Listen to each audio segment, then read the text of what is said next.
So guys, today we have possibly, in my opinion, one of the best dev diaries I have seen in quite a while. There are a ton of patch notes, but also there are a couple hints in here in what they're planning on doing in the future with new DLCs and all kinds of other stuff they're adding. This is a huge dev diary, and in my opinion, so far with what I've seen, it might be one of the most game-changing and best ones. So I've also done something new. I've begun highlighting the different sections here of the dev diary that everybody wants to know about, everybody wants to see, things that I think are important, instead of you trying to follow this little mouse around and actually follow it and all that. I've just highlighted. So first off here, at the very top, we have the information that the 1.6.2 patch is now available, and it's out of open beta and should be updating on Steam next time you start it up. Now, it can also just automatically update without you even telling it to. There's a variety of ways, but if it hasn't updated, you can just click play on Hearts of Iron 4 or right-click the game in your Steam library, go to Properties, Betas, and just click None, opt out of all, and it'll automatically update that way too. So pretty much here we have the big piece of information here, which is the bug fixes. So for the very first bug fix we see up here is changed how naval supremacy is being calculated. Now it depends on the size of the ships in the task force and how effectively it is, or how effective it is in a region. A fleet that is assigned more regions that it can handle will get lower supremacies. Mission type also affects the supremacy of a fleet. So beforehand, what I was doing, a lot of other people were doing as well, we had one major fleet and we would assign them under the convoy, naval, invasion, escort, and then what would happen is it would get naval supremacy in multiple regions the fleet was actually going to be going through if nothing else was there. So now it's actually changed it so it's going to be following pretty much, it's going to have to actually have superiority in those regions already on beforehand. So next, for our two other bug fixes, we have reserve task forces now consume fuel while moving, which was an exploit, and then add the capital ship indicator on a carrier ship icon. I didn't know that was actually an issue, but anyway. So next we have the bypass the Philippines focus that Japan has now gives a bonus to transport techs, making it actually useful for players with man the guns. Fix dispersed industry to only give bombing defense for industry buildings. Now apparently what was happening is people found out soon after that if you had a high enough dispersed industry level, I think what was happening is people could tweak it in a certain way and it would actually give bonuses to forts and AA guns and all this other kind of crazy stuff. So anyway, leasing convoys is always free now, which is a great bonus. Then we have fixed an issue that allowed the US to send British destroyers while at war with Britain. I was actually doing a video on that recently, haven't actually got it out yet for a US gameplay, so this is going to be funny in the video. Then getting into the US fascist civil war should no longer remove the associated national spirits. So I think what this is talking about is if you would have a civil war, it could sometimes remove the Great Depression or certain other focuses, stuff like that. And people were exploiting it and having civil wars to just get rid of the penalties and finding ways to go back democratic. I think that's what this is referring to. Next down, we have the fixed fuel Lease. It was full of minor bugs. This is not really too much information about this, but I hope what happened that they're talking about is they found a way to actually stop being able to send fuel to other nations and stuff, and you could convoy raid it, but the fuel would still get through in certain ways. I think that's what that did. Then lock the Silver Legion special template gained during the fascist civil war, which means that if you have a template that you got from the fascist side of the US Civil War, you can no longer actually edit the template. Further down here, we have a lot more bug fixes, and we'll get to all the DLC stuff in a second, but first, taking Neutrality Act or Limited Intervention now locks you out of the communist or fascist paths and vice versa as originally intended, so I guess that was an exploit or something along those lines. I never actually realized that. Second, expand the USMC USA focus now gives research bonuses to Marines 2 and Marines 3. I think beforehand it was only like Marines 1 or Marines 2 or something like that, but anyway, this is very nice to know. Reduced the sub and surface detection values for vanilla ships to be more in line with man the guns values. So I think they're actually noticing that submarines are a huge problem right now and very overpowered. In fact, the recent German Hearts of Iron 4 guide I actually showed that pretty much with just nothing but submarines built up for 3 years that were level 2 subs, I was able to take out enough of the British Navy to naval invade, so I think they know it's a problem. Next, the War Powers Act in the US tree now allows the US to form its own faction, which is really cool, so expect if you play multiplayer to probably see some US players forming factions with the Philippines and stuff with some funny names. Again, I'm just highlighting the stuff I believe is really important to everybody. Next, increase the hit chance of torpedoes, so submarines got a little bit of a buff, but then down here, doubled hit chance of depth charges. So that's a little bit of a debuff for them, which is great. Now down here we have tripped depth charge damage. I don't know if they mean tripled or if that was just a little error, I guess, when they were trying to spell this out, but I think they mean they tripled the depth charge damage from what I actually get out of this. Next up, we have reduced the impact of deep ocean on destroyer light cruisers and subs. So I think what was happening is a lot of people were having issues with deep ocean where they would do convoy raiding and all these other kind of missions, and destroyers weren't operating very well, so I think that's what that's covering. Next, a bunch of British destroyers now start the game with sonar 1, reduce snorkel 1 to a 10% visibility reduction, and snorkel 2 to a 20% visibility reduction, so that's interesting. And then finally, this is probably some of the biggest information that I was able to see out of this entire thing, and actually I'm going to highlight it all from down here. Pretty much all this stuff is massive except for the Nationalist Spain one. Pretty much all of the naval designers, land designers, doctrines, all these guys got huge bonuses now. And I mean absolutely just ridiculous massive bonuses. The Atlantic Fleet Designer now adds 10% HP to carriers. Armor upgrade for carriers now add 1%, and it's not just those guys up there. But listen to this. Research company research bonuses now are from 10% to 15%. So say for example you're playing as Germany and you get the Porsche tank designer, you now have, instead of a 10% research bonus, a 15 bonus. Doctrine Ministers research bonus was boosted from the 7% people used to get for land doctrine bonuses now to 10, and then if they already had 10% for some of them, they've now been boosted to 15%. Electronical mechanical engineering research bonus is instead of 2%, 3. Mechanical computer research bonus instead of 3% is now 4. Computing machine research bonus 3% to 5%, and then the rest, or the last two, improve the computing machines of the last two focuses from 5% to 8%, which is huge. I mean, just absolutely massive. And then finally, for the US and the UK, and I think France as well, the Give Refuge to German and Italian Scientists bonus is instead of 3%, now 5%. And so, I mean, this is absolutely amazing, in my opinion. Is really going to help out a lot for people who are having issues researching things for a longer time. Next, we have the reduced fuel consumption in defensive combat, being in combat while not moving, to only 1. So that is pretty cool as well. All this stuff in here is just basic UI fixes and UI changes, stuff like that. Now we're going to be in the AI section here. So first off, actually, yeah, it's quite a few things I've written down or highlighted.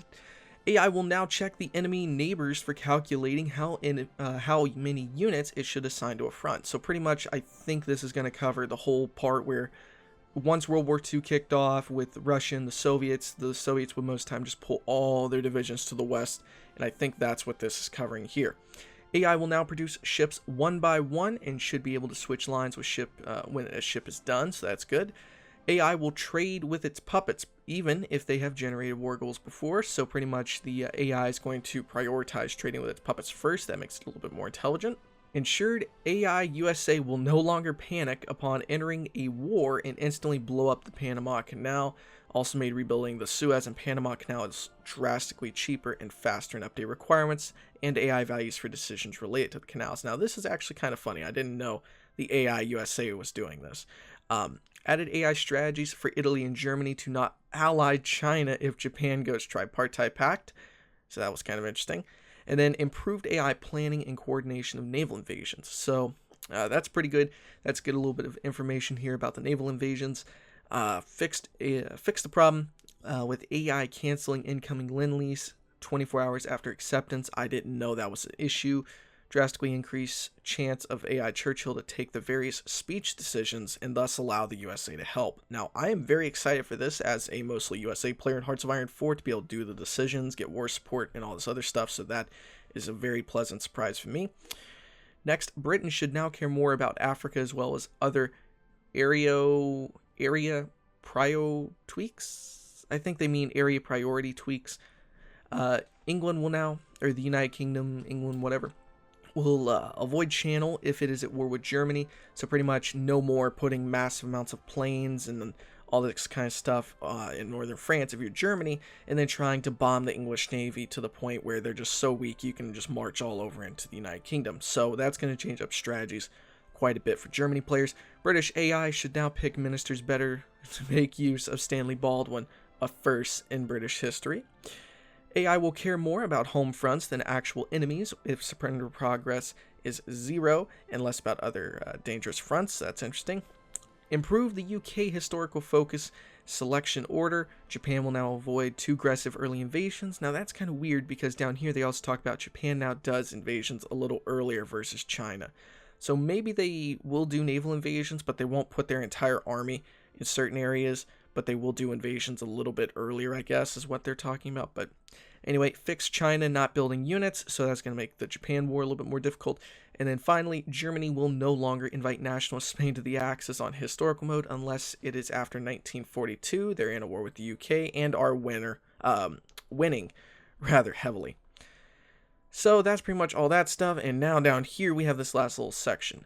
I just went ahead and did a little marker around here because this is just talking about a bunch of ships for the United States, Italy, France, the British, light cruisers, all this kind of stuff have now been changed up in the very beginning of the game. So you have a bunch of stuff in production like aircraft carriers, battleships, and all this other stuff. Also, they added a portrait for Atark. Then down here, added a Admiral Hipper class to Germany starting construction. Added a, I can't remember what this was. I accidentally marked this out and I can't remember how to remove that. But it was a Russian Zhukov something, I think it was. But it was a German or a Soviet destroyers is what it was. Then added the USS Vincennes and the USS Wichita to the US starting production. Added 2 light cruisers to the town starting construction. So now let's talk about what I'm mostly excited for and kept stuttering about. Okay, this is the main part of the dev diary that I am incredibly excited for. And down at the bottom, they even talk about stuff they're planning on adding in the future. So we are now beginning work on the next update, 1.7 Hydra. Where we plan to tackle some bigger stuff such as 64-bit support as well as balance work. We will also be working on the next expansion in parallel, and when that is done, sorry for my phone, when that is done, it will release it together with the 1.8 Husky free update in a later future. 1.7 Hydra will have an open beta when it's ready. It is too early to share more details or hints what they will be about, though, so go mad with speculation based on the name, although outpatch names seldom tell you very much, or do they, question mark, which we'll check that in a second. Below is an update of our long-term roadmap through which might give some ideas or not. So this is pretty much what I marked. Everything above this line has already been done. Everything under here is what they're planning on adding next. Now down here is actually probably the biggest, most important thing to me about the update, and it actually talks about what they've already done, and then the further down it goes talking about the stuff they have in their roadmap and what they want. So down here we have the information about what's going on, what they're planning on adding, and all this other stuff. Now probably a couple of the biggest things that have already caught my eye is Spies and Espionage, which me personally, I don't know how well that's going to work in Hearts of Iron 4. I've in the past said I think it would be a good idea to do things like sabotage and stuff like that, but I don't really know how well this is going to end up incorporating into Hearts of Iron 4. Improving peace conferences is going to be very good. And then the other thing that really caught my eye that's really interesting is this right here.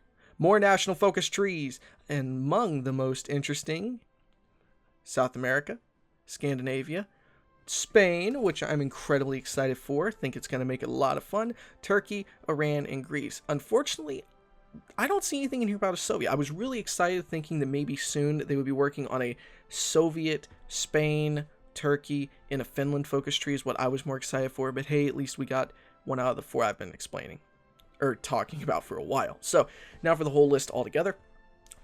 Their plans in the future are going to be improvements to the frontline stability, a logistics system with more actual player involvement. Now you only care about stuff once it has gone very badly, so this is going to be interesting to see. Long-term goals and strategies to guide AI rather than random versus historical list viable to players. The Spies and Espionage thing.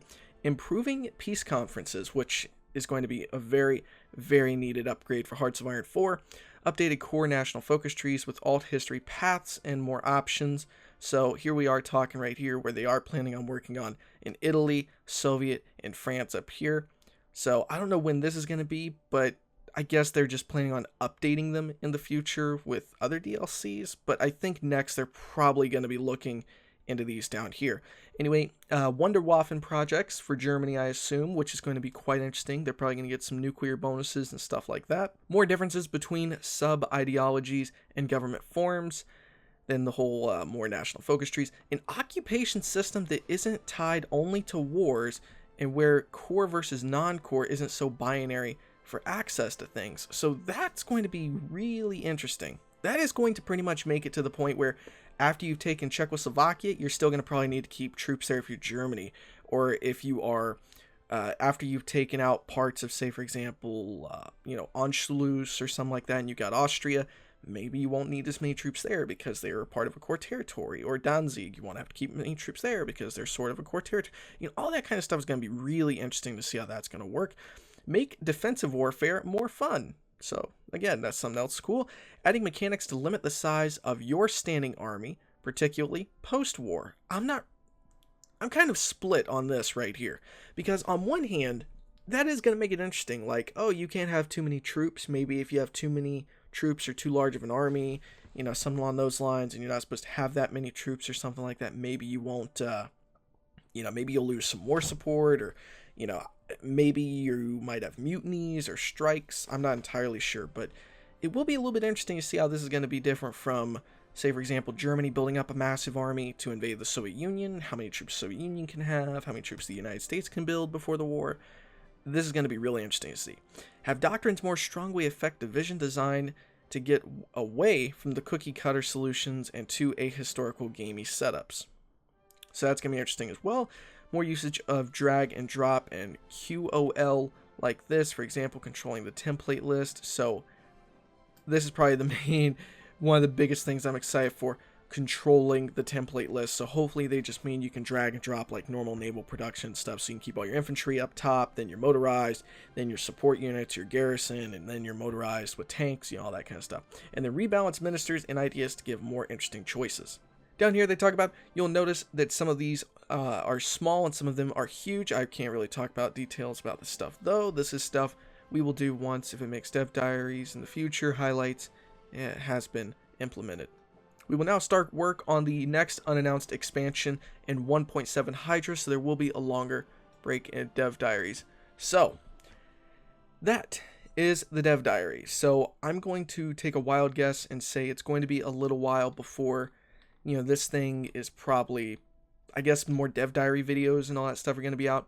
But I am actually incredibly excited for what the future holds, it seems, in Hearts-Fire 4. More specifically, the focus tree options, which seems as though Spain, Soviet Union, and then maybe Finland. I mean, they don't have Finland listed here, but I would really hope that later on they're going to do something for Finland, and then we're going to have an updated one for France, the Soviet Union, Italy, this is just Turkey. This is very exciting for me.